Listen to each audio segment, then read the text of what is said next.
انسان کو پروردگار کی شریعت کی کیا ضرورت ہے؟ انسان کو کیا ضرورت ہے کہ خدا کی جانب سے اس کے سفیر، اس کے انبیاء، اس کے رسول، اس کی شریعت، اس کے کتاب آتے رہیں؟ کیا ضرورت ہے انسان کو؟ جبکہ انسان عقل جیسی نعمت سے مالا مال ہے، انسان جس کے پاس علم ہے وہ علم کی ترقی کے مراحل میں ترقی کر رہا ہے اور آئندہ تک ترقی کرتا رہے گا، تو پھر ایسے انسان کو جس کے پاس عقل بھی ہے، علم بھی ہے، قوانین پروردگار کی کیا ضرورت ہے؟ کیا وہ افراد جو دین خدا سے بالکل بھی ناآشنا ہے، جو خدا کے وجود تک کے قائل نہیں، کیا وہ اس بات کو نہیں سمجھتے کہ جھوٹ بری چیز ہے، صداقت ایک اچھی چیز ہے؟ کیا وہ یہ بات نہیں سمجھتے کہ امانت داری ایک اچھی صفت ہے، خیانت کرنا ایک صفات رذیلہ میں سے ہے؟ جب انسان کے پاس عقل بھی ہے، علم بھی ہے، تو وہ اپنا برا اور بھلا کیا درک نہیں کر سکتا؟ اور پھر اگر انسان کو خدا کے قوانین کی ضرورت ہے تو انسان کی زندگی کے کس پہلو کو خدا کی شریعت کی ضرورت ہے؟ انسان اپنی زندگی کے کس پہلو میں پروردگار کے قوانین کی جانب محتاج ہے؟ یا اس ظاہری اجتماعی زندگی میں انسان کو شریعت کی ضرورت ہے، یا اس زندگی کے جو اس زندگی کے ماورا ہے، یعنی اخروی زندگی کے لیے انسان محتاج ہے خدا کے قوانین کا؟ یا دونوں حیات کے لیے، یعنی ہم زندگی مادی کے لیے، ہم آخرت کی زندگی کے لیے انسان پروردگار کی شریعت کا محتاج ہے؟ سامعین محترم، اگر سوال واضح ہو گیا تو مختصر انداز میں کچھ عرائض آپ کے سامنے پیش کرنا چاہتا ہوں۔ وہ یہ کہ انسان، یہ بات طے ہے کہ انسان فقط اسی دنیاوی حیات تک محدود نہیں، اس میں کوئی کسی کو شک نہیں کہ انسان کی فقط یہ حیوانی زندگی نہیں بلکہ اس زندگی کے ماورا ایک حیات ہے جو ابدی زندگی ہے، یہ محدود زندگی ہے، وہ ابدی۔ قرآن نے صاف الفاظ میں اس امر کی جانب بار بار اشارہ کیا کہ وَلَا تَحْسَبَنَّ الَّذِينَ قُتِلُوا فِي سَبِيلِ اللَّهِ أَمْوَاتًا بَلْ أَحْيَاءٌ وَعِندَ رَبِّهِمْ يُرْزَقُونَ۔ خبردار، یہ گمان نہ کرنا کہ وہ افراد جو راہ خدا میں قتل کر دیے گئے وہ مر گئے، وہ ختم ہو گئے، وہ فنا ہو گئے، نہیں، وہ زندہ ہیں، بل احیاء، وہ زندہ ہیں اور اپنے رب کے پاس سے مسلسل انہیں رزق دیا جا رہا ہے۔ اب ظاہری بات ہے ان کی حیات اس حیات سے تفاوت رکھتی ہے، متفاوت ہے۔ انسان اس زندگی میں جو اس جہان میں جو زندگی گزارتا ہے، یہ انسان کی زندگی مسلسل مشکلات، مصائب، دشواریوں میں اسے سامنا کرنا پڑتا ہے، لیکن جو آخرت کی زندگی ہے، اس زندگی میں اس زندگی کا جو سفر ہے وہ ان مصائب، دنیاوی مصائب سے بالکل بھی مبرا ہے۔ انسان کی یہ زندگی محدود ہے، وہ زندگی لامحدود ہے۔ انسان یہاں پر ہمیشہ موت سے ڈرتا گھبراتا نظر آتا ہے، وہاں موت نام کی کوئی چیز نہیں، موت کی قید و بند سے آزاد ہے۔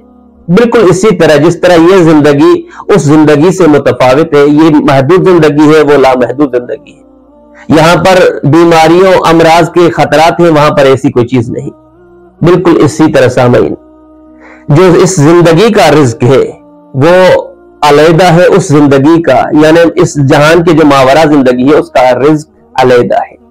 یہاں پر ہم چونکہ مادی زندگی ہے، مادی رزق کی ضرورت ہے، اس جہان کے رزق کی ضرورت ہے، لیکن وہاں چونکہ انسان کی معنوی اور روحانی زندگی ہے، لہٰذا وہاں رزق بھی علیحدہ ہے، روحانی رزق ہے۔ اب اس کی کیفیت کیا ہے اس کا کسی کو کوئی معلوم نہیں۔ تو میں عرض کر رہا تھا کہ یہ بات طے ہے کہ انسان فقط اسی جہان کی زندگی تک محدود نہیں، قرآن نے بھی صاف کر دیا، شریعت اور روایات نے بھی اس بات سے بالکل بھی پردہ اٹھا دیا۔ دوسری بات یہ کہ سامعین، انسان یہ بات بھی تسلیم کرتا ہے کہ انسان کی جو اخروی زندگی ہے، انسان کا علم، اس کی عقل اس زندگی کو درک نہیں کر سکتی، بلکہ وہ زندگی تو دور کی بات، انسان نے اپنے علمی اعتبار سے، اپنی عقل کے اعتبار سے اتنی ترقی کر لی، لیکن آج تک انسان پر موت کی حقیقت آشکار نہیں ہو سکی. انسان نہیں جان سکتا. بڑی بڑی آزمائشیں، بڑے بڑے امتحانات کیے گئے کہ آخر کون سی ایسی چیز ہے جو ایک انسان سے نکل جاتی ہے تو چلتا پھرتا انسان ایک جنازے میں تبدیل ہو جاتا ہے. بڑی بڑی آزمائشیں کی گئی، ٹیکنالوجی کیا استعمال کیا گیا، لیکن خدا نے جس چیز کو پوشیدہ رکھا ہے انسان میں بساطت ہی نہیں کہ اس چیز کو درک کر سکے. تو انسان کا علم، اس کی عقل موت کی حقیقت کو درک نہیں کر سکتا. موت کی حقیقت اس پر مجہول ہے.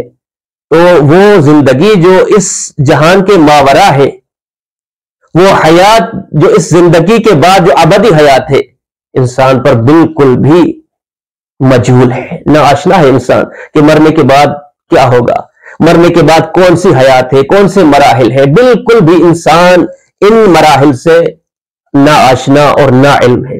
انسان نے اپنے ہاتھ بلند کر دیے. ایسا نہیں کہ انسان آگے چل کر ترقی کر لے، ٹیکنالوجی میں اضافہ ہو، علمی معیار میں انسان بلندی پر پہنچے اور ان مراحل کو طے کر کے یہ جان لے کہ مرنے کے بعد کون سے مراحل ہیں، کیسی زندگی ہے، کن اشیاء کی وہاں پر ہمیں ضرورت ہے، کن اعمال کی ہمیں ضرورت ہوگی. کبھی بھی نہیں. انسان موت کی حقیقت کو نہ جان سکا تھا، نہ جان سکتا ہے، اور نہ ہی آئندہ جان سکے گا. اسی طرح اخروی زندگی کو بھی انسان درک نہیں کر سکتا. لہٰذا اس میں کوئی ڈاؤٹ نہیں کہ انسان کو اس آخرت کے سفر کے لیے انبیاء کی، اس کے پروردگار کے رسولوں کی، اس کی شریعت کی، اس کے قوانین کی ضرورت ہے. اس میں کسی کو کوئی ڈاؤٹ نہیں. بات یہ ہے سامعین کہ انسان کی یہ جو ظاہری زندگی ہے، یہ جو مادی زندگی ہے، دنیاوی زندگی ہے، ہماری جو اجتماعی زندگی ہے، اس میں بھی انسان پروردگار کی شریعت، اس کے انبیاء سے بے نیاز نہیں. کیونکہ یہ زندگی در حقیقت مقدمہ ہے اس زندگی کے لیے. یہ زندگی محدود ہے، وہ زندگی لامحدود ہے. یہ انسان کی یہ زندگی طے کرے گی کہ وہ جو ابدی اس کی زندگی ہے وہ کیسے گزرے گی، سعادت کے ساتھ یا شقاوت کے ساتھ، نعمتوں میں یا عذاب میں. یہ زندگی طے کرے گی. یعنی انسان کی اس دنیا میں جو فکر ہے، جو اس کا نظریہ ہے، جو اس کا اخلاق ہے، جو اس کا عمل ہے، یہ چیزیں طے کریں گی کہ انسان کی ابدی زندگی کیسے ہوگی. لہذا انسان نہ فقط یہ کہ آخرت کی زندگی میں انبیاء کا محتاج ہے، بلکہ اس دنیا میں بھی انسان پروردگار کے اس قوانین، اس شریعت، ان کے بھیجے ہوئے انبیاء اور رسولوں کی جانب محتاج ہے اور قیامت تک محتاج رہے گا. انسان کی عقل میں، اس کے علم میں اتنی توان ہی نہیں. اور قرآن نے بھی یہ صاف اعلان فرما دیا کہ لَقَدْ أَرْسَلْنَا رُسُلَنَا بِالْبَيِّنَاتِ وَأَنزَلْنَا مَعَهُمُ الْكِتَابَ وَالْمِيزَانَ لِيَقُومَ النَّاسُ بِالْقِسْطِ. یعنی قرآن نے فقط یہ نہیں کہا کہ انسان آخرت کی زندگی کے لیے انبیاء کا، اللہ کی شریعت کا محتاج ہے، بلکہ قرآن نے صاف فرمایا لَقَدْ أَرْسَلْنَا رُسُلَنَا، ہم نے اپنے رسولوں کو بھیجا، وَأَنزَلْنَا مَعَهُمُ الْكِتَابَ وَالْمِيزَانَ، ان انبیاء کے، ان رسولوں کے ساتھ کتاب کو بھی اور میزان کو بھی بھیجا گیا، نازل کیا گیا. اور آخر میں اس کی علت و تعلیل کو بیان کیا، لِيَقُومَ النَّاسُ بِالْقِسْطِ. یہ لام جو ہے لام تعلیلیہ ہے، یہ بتا رہا ہے، علت کو بیان کر رہا ہے. ہم نے انبیاء کو، ان کے ساتھ کتابوں کو، میزان کو اس لیے بھیجا لِيَقُومَ النَّاسُ بِالْقِسْطِ، تاکہ لوگ عدل پر قائم ہو جائے، مساوات قائم ہو لوگوں میں. یعنی اگر خدا کے انبیاء، اس کے رسول، اس کی شریعت، اس کی کتابیں نہ ہوتی تو یہی انسان ایک درندہ بن جاتا. اگر خدا کے قوانین نہ ہوتے تو انسان بے قید و بند زندگی اگر گزارتا تو اس انسان میں اور حیوان میں، چارپائے حیوان میں کوئی تفاوت نہ ہوتا. خدا نے صاف واضح کر دیا کہ انسان کو اس جہان میں، اس زندگی میں بھی خدا کی شریعت کی اشد ضرورت ہے، کیونکہ یہ زندگی طے کرے گی کہ آپ نے آخرت کی زندگی کیسے گزارنی ہے. سامعین گرامی قدر، عزیزان من، یہاں پر ایک مسئلے کی جانب میں اشارہ کرتا ہوا چلوں کہ انسان، جب قرآن نے اس بات کو واضح کر دیا تو اب علمی اعتبار سے اگر دیکھا جائے تو علم انسان بھی یہ کہتا ہے کہ انسان کی اس جہان میں جو زندگی ہے وہ اجتماعی زندگی ہے. لفظ انسان ان سے نکلا ہے. انسان ایک دوسرے سے مانوس ہوتا ہے. انسان بغیر اجتماع کے، بغیر اپنے ہم جنس افراد کے اس جہان میں زندہ نہیں رہ سکتا، زندگی نہیں گزار سکتا. یہ بات مسلم ہے۔ تو انسان اس جہان میں جب بغیر اپنے ہم جنس افراد کے مانوس نہیں ہو سکتا، زندگی کے سفر کو طے نہیں کر سکتا، تو سامعین محترم یہی صفت انسان کے ساتھ کچھ حیوانات میں بھی ہے، لیکن اس تفاوت کے ساتھ حیوان بھی اجتماعی زندگی گزارتے ہیں، لیکن وہ اجتماعی زندگی گزارنے کے لیے مجبور ہے، اپنی فطرت کے ہاتھوں اسیر ہے، یعنی ان کے پاس کوئی دوسرا آپشن ہے ہی نہیں، وہ مجبور ہے کہ وہ ایک دوسرے کے ساتھ مل جل کر زندگی گزارے۔ اسی لیے حیوانات میں ترقی اور کمال کا کوئی آپشن نہیں، یعنی حیوان اپنی اس اجتماعی زندگی میں نہ ہی نزول کر سکتا ہے نہ ہی صعود۔ حیوان کل جس حالت میں تھا آج بھی اسی حالت میں ہے۔ آپ دور مت جائیں، آپ شہد کی مکھیوں کے اس اجتماع کو دیکھ لیجئے، اس قوم کو دیکھ لیجئے، ان میں جس کو جو منصب خدا نے دیا ہوا ہے وہ ہمیشہ اسی منصب پہ رہتے ہیں۔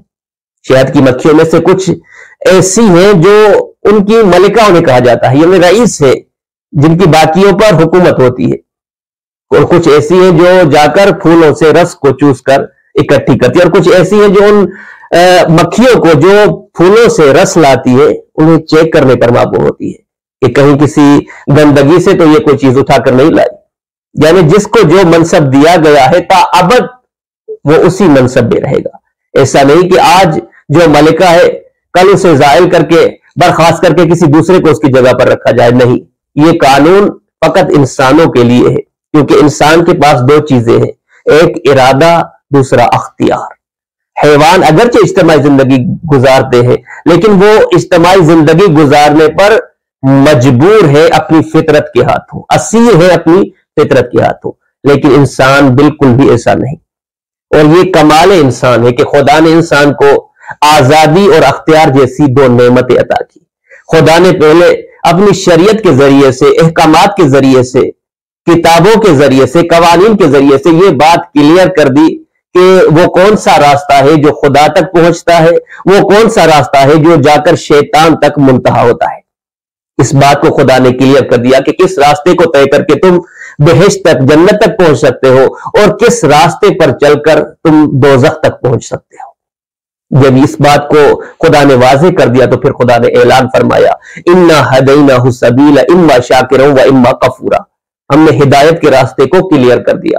اب انسان یہ تم پر ڈیپینڈ کرتا ہے کہ تم اس نعمت کے بدلے میں میرا شکر کرو یا کفر کرو۔ ہم نے ہدایت کے راستوں کو کلیئر کر دیا۔ سامعین محترم، انسان بھی اجتماعی زندگی گزارتا ہے، حیوان بھی اجتماعی زندگی، لیکن فرق صرف اتنا ہے کہ انسان کے پاس ارادہ اور اختیار ہے۔ انسان چاہے تو اس ہدایت کے راستے کو اختیار کر سکتا ہے، اگر نہ چاہے تو اسے آزادی ہے۔ اب سوال یہ پیدا ہوتا ہے کہ اس انسان کو اس دنیاوی زندگی میں خدا کی شریعت کی کیا ضرورت ہے؟ ضرورت ہے سامعین، اس اعتبار سے ضرورت ہے کہ انسان کے پاس خدا نے ایک چیز رکھی ہے، ایک قوت رکھی ہے، جس قوت کا نام ہے حب الذات۔ انسان جب بھی کوئی عمل انجام دیتا ہے، جب بھی کوئی کام کرتا ہے، تو سب سے پہلے وہ اپنے نفع کو، اپنے فائدے کو دیکھتا ہے، وہ دوسروں کے فائدے کو نہیں دیکھتا۔ ہر کام میں انسان کو اپنا فائدہ نظر آتا ہے۔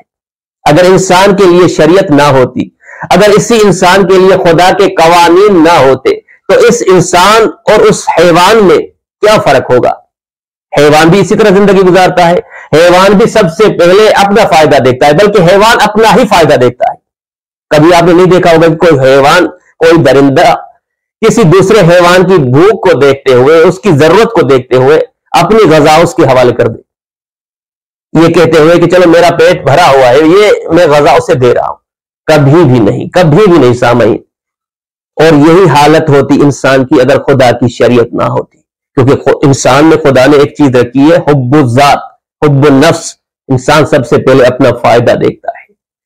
اگر آج بھی کوئی انسان ایسا ملے جو فقط خود خواہی میں مبتلا ہو، فقط اپنے لیے جیتا ہو، اسے دوسروں کا درد محسوس نہ ہوتا ہو، اگر اس کے ہمسائیگی میں کوئی بھوکا سویا ہوا ہو، اس کے پاس مال و دولت ہو لیکن اس کے باوجود اس کی مدد نہ کرے، اس میں یہ جذبہ نہ ہو، تو یقین جان لے ایسا انسان حیوان ہے، بلکہ حیوان سے بدتر ہے، کیونکہ حیوان کے پاس عقل نہیں، وہ اپنی فطرت کے ہاتھوں مجبور و اسیر ہے لیکن انسان کے پاس عقل بھی ہے، علم بھی ہے، آزادی بھی ہے، اختیار بھی ہے، لیکن اس کے باوجود وہ فقط اپنی ذات کے لیے زندہ رہے، فقط اپنی ذات کا فائدہ دیکھے، اپنے معاشرے، اپنے عزیز و اقربا، اپنے دوستوں، اپنے ہمسایوں کا اسے کوئی اس کی پرواہ نہ ہو، کوئی خیال نہ ہو۔